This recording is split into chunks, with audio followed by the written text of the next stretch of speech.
have scores of people walking around with a major organ that is not functioning as it should. And I think liver is one of, all organs are vital, but liver is one of the most vital organs that you need functioning for you to be at your optimal health. Now, you mentioned the types of the hepatitis. And you mentioned that there is the oral fecal, and then the other one through, body fluids exchange. So, especially on the oral fecal cause of hepatitis, it sounds like something we can avoid. It sounds like something government, institutions, communities, families, individuals can do something about. How have we grown to such high scale of prevalence, given the statistics you have mentioned?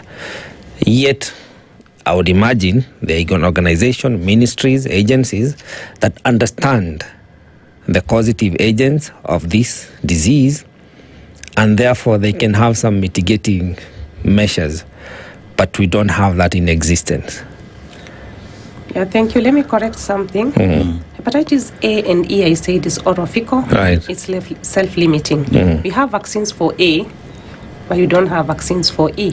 Okay. They are self-limiting, meaning that they cause acute, and the body can take care of them. You don't need to worry about putting people on treatment. Okay. And I went ahead to say, as a ministry, we're concerned with hepatitis B and C because these are the ones which cause liver damage. Okay. They can lead to chronicity. And you live without symptoms to 20 to 30 years before you get the symptoms like jaundice. And by the time you are coming with those symptoms, your liver damage is advanced. Yes. Dr. with just the stats that you've given, one would then look at perhaps initiatives that have been put in place in terms of if it's vaccination being one way to address the problem, right? But then again, even before we get there, for individuals who have poor seeking behavior, tend to appear before doctors, at the last tail end when the disease is finally has permanently put them on bed because then their organs are failing. How would you address ourselves to poor seeking behavior and how it is leading to more disease burden in the areas that you've mentioned? So public awareness is one of them, using the communities to create awareness. And that's why we have days like World Hepatitis Day, to create awareness. When is that? Screening. When is the day? On 28th of July, this year we are commemorating it in Baringo County.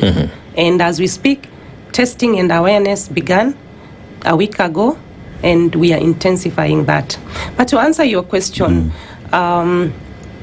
as the Ministry of Health through NASCOP and the VH section, we are mandated to provide guidelines on the treatment of hepatitis.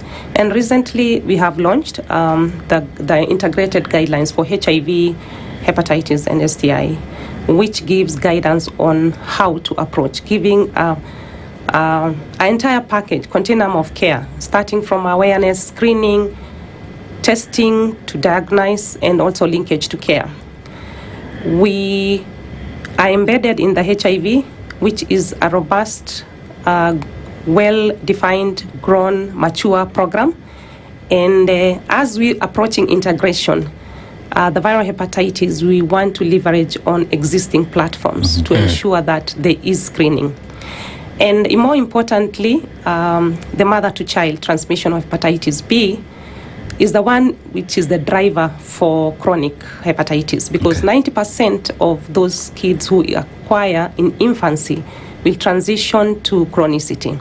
So what the ministry through NASCOP, what we have done is to ensure that each mother who comes to our antenatal clinic, or those mothers who are pregnant and come to our antenatal clinic, get to be screened for the 3 diseases, because we have an entire section that deals with triple elimination of HIV, hepatitis, as well as STI.